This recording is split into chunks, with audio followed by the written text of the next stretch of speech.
दोस्तों, भीष्म पितामह ने अपने मृत्यु से पहले कर्ण को कुछ ऐसे रहस्य बताए जिसको जानकर सच में आप चौंक जाएंगे। तो चलिए फिर शुरुआत करते हैं। बट आगे बढ़ने से पहले मेरी एक छोटी सी रिक्वेस्ट है, वीडियो को अंत तक जरूर देखें और अगर वीडियो पसंद आती है तो वीडियो को लाइक जरूर कर देना और चैनल को सब्सक्राइब तो अवश्य कर देना। तो चलिए फिर शुरुआत करते हैं और जानते हैं कि ऐसे कौन से रहस्य बताए थे कर्ण को भीष्म पितामह ने।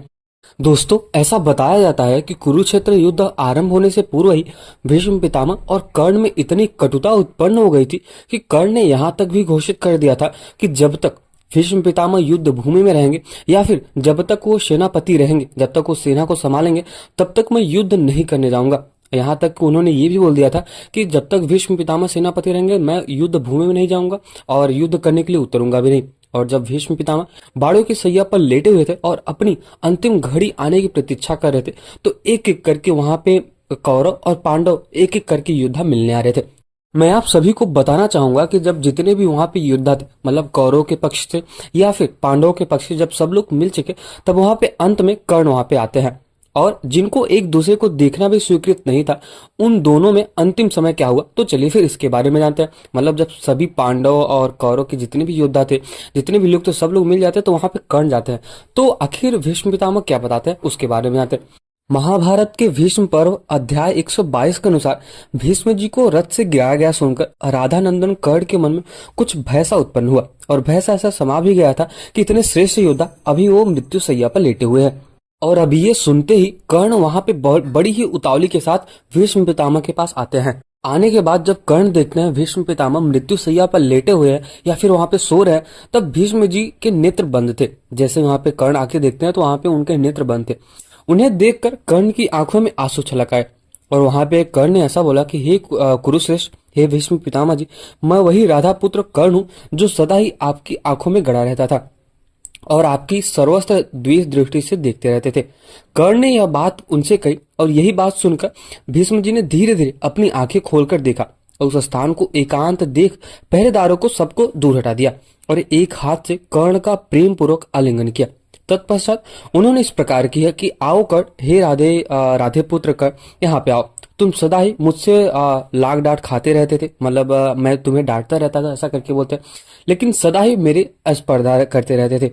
आज यदि तुम मेरे पास नहीं आते तो निश्चय ही तुम्हारा कल्याण नहीं रहता या फिर तुम्हारा कल्याण नहीं होता। हे वत्स, तुम राधा के नहीं बल्कि कुंती के पुत्र हो।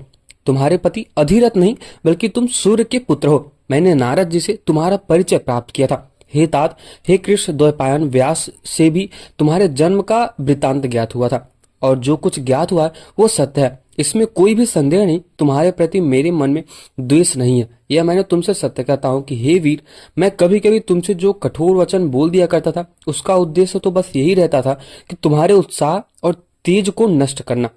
क्योंकि हे कर्ण, हे सूतनंदन, तुम राजा दुर्योधन के उकसाने से अकारण ही समस्त पांडवों पर बहुत बार आपेक्ष किया करते हैं।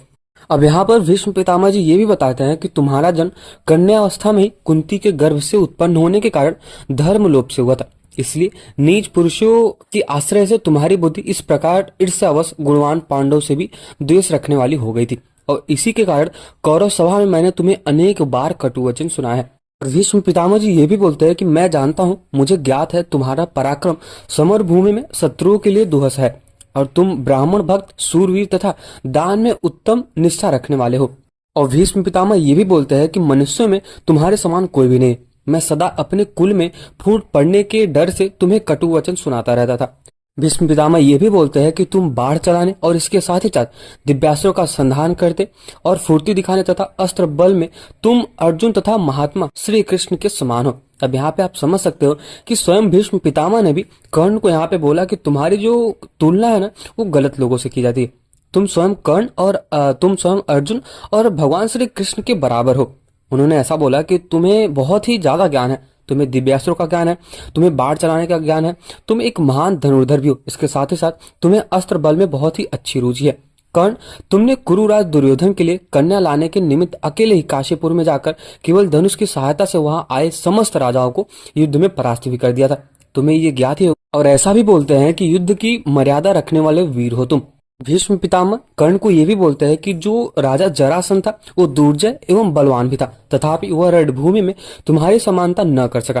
तुम ब्राह्मण भक्त, धैर्य पूर्वक युद्ध करने वाले तथा तेज और बल से संपन्न हो, संग्राम भूमि में देव कुमारों के समान जान पड़ते हो और प्रत्येक युद्धों में मनुष्य से अधिक पराक्रमी हो। ऐसा भी बोलते हैं कि मैंने पहले जो तुम्हारे प्रति क्रोध किया था वो अब दूर हो गया है, क्योंकि प्रारब्ध के विधान को कोई पुरुषार्थ द्वारा नहीं टाला जा सकता। भीष्म पितामह कर्ण को यह भी बोलते हैं कि हे कर्ण, हे शत्रुसूदन, मेरी मृत्यु के द्वारा ही यह बैर की आग बुझ जाएगी और भूमंडल के समस्त नरेश अब दुख शोक से रहित एवं निर्भय हो जाएंगे। कर्ण ने कहा कि हे महाबाहो, हे भीष्म जी, आप जो कुछ कह रहे मैं सब भी उसे जानता हूँ, मुझे सब कुछ पता है, यह सब ठीक है, इसमें कोई भी संशय नहीं है। वास्तव में मैं कुंती का ही पुत्र हूँ, सूत पुत्र नहीं हूँ, परंतु माता कुंती ने मुझे पानी में बहा दिया था, मतलब मुझे अलग कर दिया था। इसके साथ ही साथ सूत ने मुझे पाला पोसा और उन्होंने मुझे बड़ा किया। पूर्व काल से ही मैंने दुर्योधन के साथ स्नेह करता आया हूँ और इसके साथ ही साथ मैं उनके साथ बहुत ही अधिक प्रसन्न भी हूँ और प्रसन्नता पूर्वक उनके साथ मैं कार्य करता हूँ। कर्ण यहाँ पे ये भी बोलता है कि मैंने दुर्योधन से यह भी प्रतिज्ञा कर लिया है कि जो तुम्हारा दुष्कर कार्य होगा वो सब मैं पूरा करूंगा और जो भी तुम कुछ भी बोलोगे वो सब कुछ मैं पूरा करूंगा।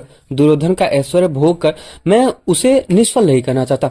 जैसे वासुदेव नंदन भगवान श्री कृष्ण पांडु पुत्र अर्जुन की सहायता के लिए दृढ़ प्रतिज्ञ है, उसी प्रकार मेरे धन, शरीर, स्त्री, पुत्र तथा यश सब कुछ दुर्योधन के लिए न्यौछावर है।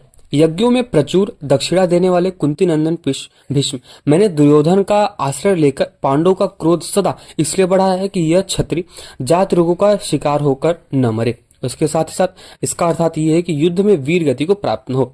ये युद्ध असंभवावी है, मतलब ये कभी भी टाला नहीं जा सकता, मतलब जो होना है वो तो होगा ही, ये भी मुझे पता ही है। भला दैव को पुरुषार्थ के लिए कौन मिटा सकता है। भीष्म पितामह, आपने भी तो ऐसा निमित्त देखे हैं जो भूमंडल के विनाश की सूचना देने वाली होती है।